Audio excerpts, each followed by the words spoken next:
Hello there. At the end of last year, I did an episode about toilet training and how I was terrified of it because everybody was just telling me to do it in 3 days in my house. Just lock yourself away by yourself with 3 days with a kid that's pooing and weeing themselves constantly. No, no, thank you. I was not interested in that. And so I was really pushing things back and back and back. And then eventually I thought, okay, this is ridiculous. It's not about me. It's not about me. It's about me teaching my child how to go to the toilet. So I bought this little book that had been recommended, had a sticker chart. That was a game changer. The sticker chart was a game changer. Bought the little step stool, started to kind of encourage her to use it. And unbelievably, on the first time that she steps up and uses it, does a poo straight away. I mean, genius child. I'm thinking, great, toilet training's done. No, I was not that moronic to think that. I did not think that that was the end. But friends of mine who had just recently toilet trained their kid were saying, oh, the poos are the tough one, right? The poos are the tough one. But here is the thing about everything in parenting. Everybody has a different opinion.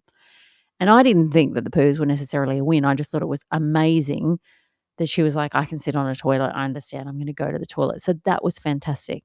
But then, of course, a week later, when I'm telling my hairdresser, and I might have mentioned it in a previous episode that my hairdresser has toilet trained all of her grandkids. And so she takes them to her holiday house and she keeps them inside for 3 days. And next thing you know, they're toilet trained. So the articulation of toilet training is like are they trained yet? Like that can happen in a weekend, Whereas for me, I'm finding it's much more of a long, ongoing, drawn out process. But when I explained to her, oh, you know what? I haven't toilet trained her because I did say to her, I know you told me I should do the 3-day thing, but it's not really what I'm going to do.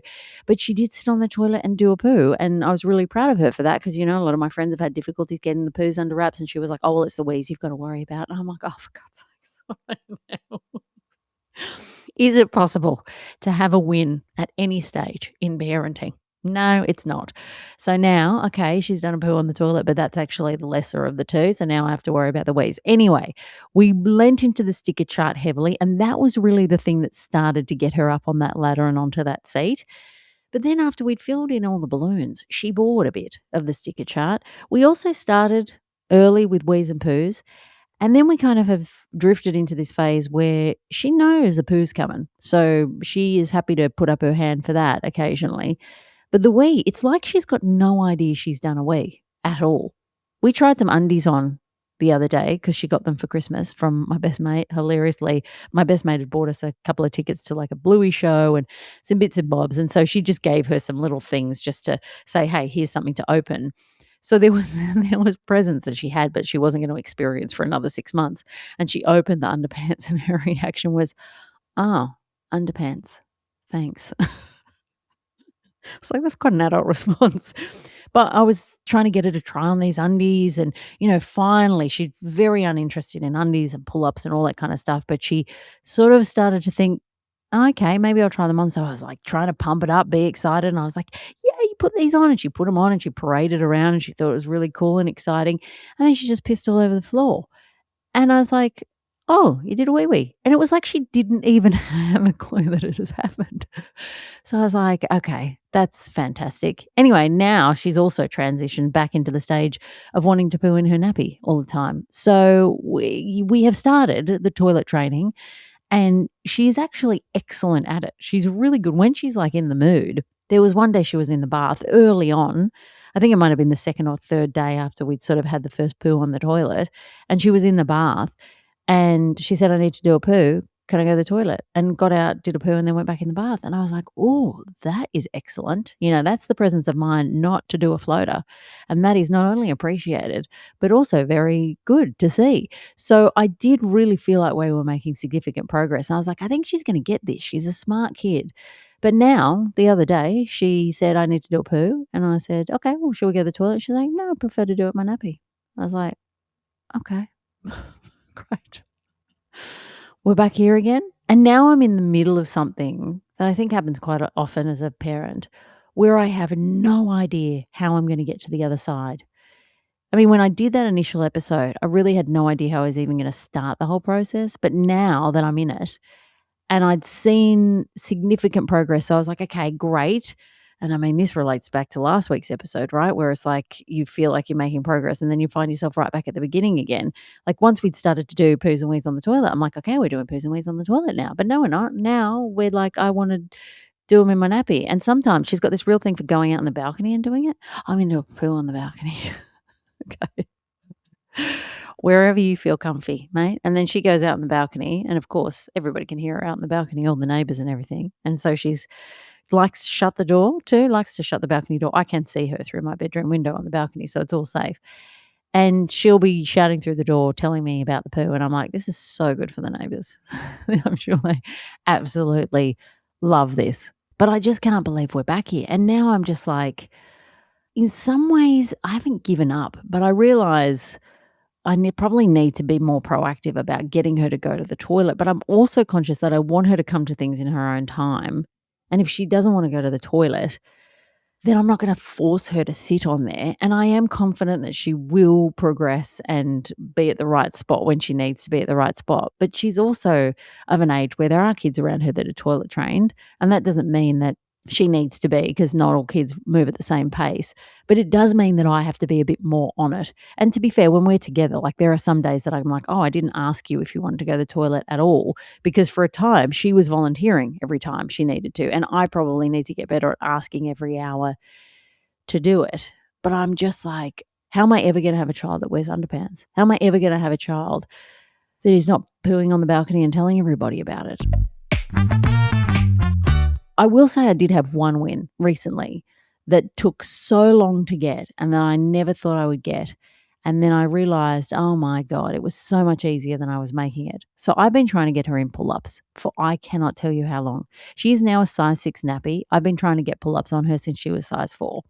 And I have bought the pull-ups and then she moved through the size 4 into size 5. So I gave those nappies to my mate. And then the same thing happens with size 5. She moved through the size before I could get her into pull-ups. And I was like, okay, we are actually at the point where it's really annoying when she does go to the toilet to then have to go and pick her up, put her on the nappy change a nappy. I need her in these pull-ups. It also coincided with the perfect timing of me trying to get better about my weekly shop. And I did have a packet of size 6 pull-ups that I had purchased with the thought of trying to get them on her. And I had tried plenty of times asking her, do you want me to try nappy undies on you now? And said, no, not interested. And here's me trying my best to get her along on the journey, make sure she's invested in this, that she's excited about it. So I'm like, look, I'm not going to push. If you don't want to do it, you don't want to do it. But then I found myself with 3 nappies ready for a weekly shop, a bag of pull-ups. And I thought to myself, am I really going to buy another box of nappies? That's a lot of nappies to get through. What if she transitions into pull-ups? You know what? I'm just going to use this bag of pull-ups to see how I go. So I went in after the shower that night and I just pulled a pair of pull-ups out of the cupboard and I opened up a leg and I went to put her leg in and she looked at me and she was like, where are the nappies? And I said, oh, we ran out. And her reaction? Okay. Oh my God. What do you mean, okay? What do you mean, okay? Are you telling me that 6 months ago I could have said to you, we're putting these on because we've run out of nappies, and you would have said, okay? I just like pulled them up, and ever since then, she's never asked me to put the nappies on. She puts the pull-ups on happily. She sleeps in them. She walks around in them all day. We've had not 1 ounce of complaint. And I'm like, I've given away 3 bags of pull-ups because I'm here trying to get you along on the journey. And all I needed to do was tell you that we were a little low on supply. So annoying. So annoying. I'm trying my best, to really bring her with me. But sometimes you're just like, you know what? Just lie. Just lie. That's truly the best way. So anyway, I am further along, but I just have no idea how I'm going to get out of the woods of where I am, which is sometimes pooing on the toilet, occasionally weeing on the floor, sometimes pooing in the balcony, pooing a bit at school, then maybe not pooing at school, weeing on the floor when she's in undies. I'm confident that at a certain point it will click for her, just like the day that it clicked and she was like, yeah, I'll walk up those stairs and sit on the toilet and do a poo. That's totally fine. Seems totally reasonable to me. I know it will all happen. But it's like you feel such a pressure to teach and teach. How do you teach someone to go to the toilet if this is not what you do? I can't remember how I learned to go to the toilet. I haven't got a clue. But all of a sudden you're like, okay, I've got to teach this person. You're trying to read all the stuff and work out all the bits and pieces. But everything is different for every single child. So really, all you're doing is just waiting until they come to it. But it's very hard when you're thinking, okay, this should be happening right now. I want to make sure I'm gently pushing it along and encouraging it in the right direction. But there's also a part of me that can't be bothered. I don't want to have to ask her to go to the toilet every hour or every 30 minutes. I can't remember that. We're hanging out. We're doing things. We're off and about. I'm not going to stay home for 3 days, just so we can get this sorted out. So anyway, I have hope we will get there. I don't have any timeline that I want to adhere to. Naturally, we can't be walking around in nappies at school. We've got a bit of time until we get there, thank goodness. And I'm hopeful that maybe it'll all fall into place and I'll be buying undies instead of nappies, because also, I feel so bad about the environment. I'm definitely not going to lean into cloth nappies to do that, because I had a friend of mine that did that for her first and did not make that mistake again for her second, because it was an utter mess.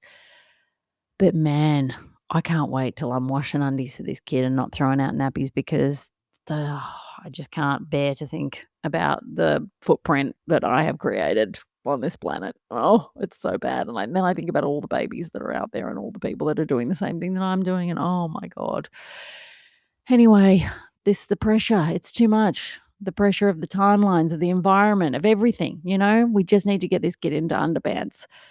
God, the mental gymnastics of this shit. Just really is relentless, isn't it? If you've got any good tips, though, please email me. I would love to hear them. I got a good little book from Kmart that a couple of people had recommended. Sticker chart was a win. I tried to reignite the sticker chart again this morning, actually. She wasn't that jazzed about it. She did get over it once we filled up the sticker chart. So if you've got any advice at this period where things are starting to lag and you're sort of like, how do I push it through to the next phase? All ears, absolutely all ears, because I have got no idea. Thanks so much for listening. If you are enjoying the show, please leave a little rating and review if you can find out where to do that in your podcast app, and I'll see you next week.